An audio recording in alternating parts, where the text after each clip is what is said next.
कहता हूं कि अगर आप अपनी तैयारी शुरू करते ही हो ना, भले कोचिंग में करो भले घर पे करो, उसमें रखना ईमानदारी बहुत जरूरी है।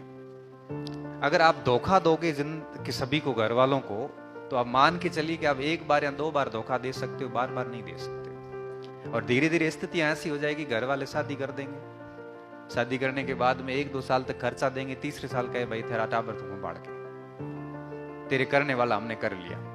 फिर किसी प्राइवेट स्कूल में जाओगे, इधर उधर करोगे, 10-5 हजार के लिए तोटे पड़ेंगे, 1 रुपया कैसे आता आपको पता नहीं है। तो एक बात ये कहना चाह रहा हूं कि सिचुएशन को ऐसा मत समझना कि जीवन भर आपकी सिचुएशन ऐसी रहेगी।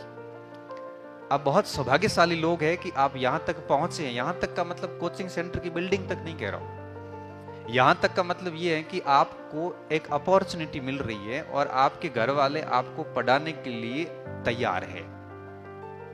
वो ये कह रहे हैं कि बेटा पैसे की चिंता मत करना, रहने करने की चिंता मत करना, कहां से भी करेंगे हम अपने आप करेंगे, तो तेरे दिल लगा के पढ़ाई करे। यही शब्द कहते हैं घर वाले।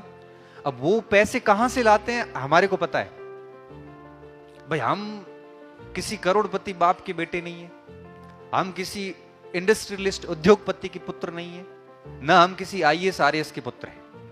हम सब ऑलमोस्ट सारे ग्रामीण परिवेश से आए हुए किसी न किसी किसान परिवार से संबंधित हैं। और हमें अवसर बहुत कम मिलते हैं, और मैं मानता हूं कि अगर इन अवसर को बुना दिया जाएगा तो जीवन में हमेशा अपने आप पे गौरव होगा। कईयों को दूसरों पे गौरव होता है, और एक व्यक्ति जो कठिन हालातों से निकला हुआ होता है ना, वो कुछ अचीव करता है तो उसको खुद को गौरव होता है। इस गौरव को अभी आपने महसूस नहीं किया, मैं हर दिन करता हूं। बीच में मैं इंटरव्यू लेने की जयपुर गया था।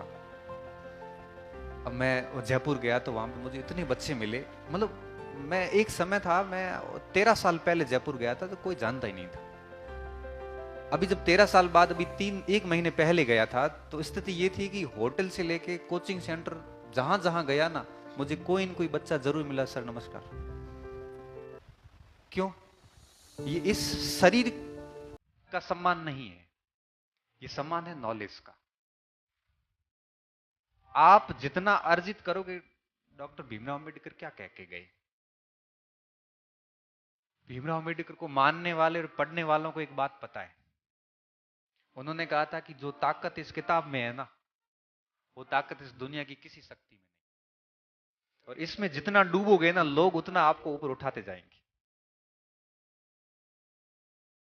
कहने का साफ मतलब है कि इस मौके को जो आपको मिल रहा है, मौका मिला है कॉलेज के अंदर। आपको पता है भारत के अंदर अगर आप आंकड़े देखोगे ना, मुश्किल से 2% बच्चे कॉलेज शिक्षा तक पहुंचते हैं। मुश्किल से 2% बच्चे, हजारों बच्चों को तो शिक्षा मुहैया नहीं होती है, और आपको मिल रही है, ये बहुत बड़ी बात है। तो एक दिन भी खराब ना करें, और अपने आप को पूर्ण रूप से अगर पढ़ाई में समर्पित करोगे ना, तो 2 साल के बाद में ऐसे रिजल्ट निकलते हैं जिसकी कल्पना हमने कभी की नहीं थी।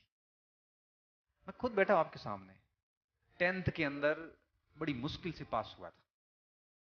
49% कोई बहुत ज्यादा प्रतिशत नहीं होती, सही कह रहा है। आज की तारीख में हम कॉलेज में एडमिशन कर रहे हैं ना, तो 80-85 से नीचे तो कॉलेज में एडमिशन नहीं हो रहा है। फिर 12th करी तो उसमें भी परसेंटेज इतने ही थे। ठीक है, 12th में फिर भी फर्स्ट डिवीजन बन गया था। बहुत एक औसत विद्यार्थी रहा हूं मैं हमेशा से। मगर आज मैं 3 सब्जेक्ट पढ़ाता हूं, 3 सब्जेक्ट पढ़ाता हूं, और सबसे खास बात यह है कि तीनों में कई विद्यार्थी तो ये कंफ्यूज हो जाते हैं कि मैं किस विषय का हूं, भूगोल का हूं कि इकोनॉमिक्स का हूं कि हिस्ट्री का हूं। और ये कंफ्यूजन बच्चों के नहीं है, बच्चों को तो पता नहीं चलता, लेकिन बड़े बड़े प्रोफेसर बने हुए ना, वो भी सोचते हैं कि सर आपका सब्जेक्ट कौन सा है। अब जयपुर गया तो मेरे को कई प्रोफेसर ने पूछा, सर आप है कौन से विषय के? इतिहास। इतिहास पढ़वा तो भूगोल पढ़ा रहे हो? सब पढ़ा सकते। मेहनत करिए, और मेहनत अपना परिणाम देती है, आज नहीं देगी तो कल देगी।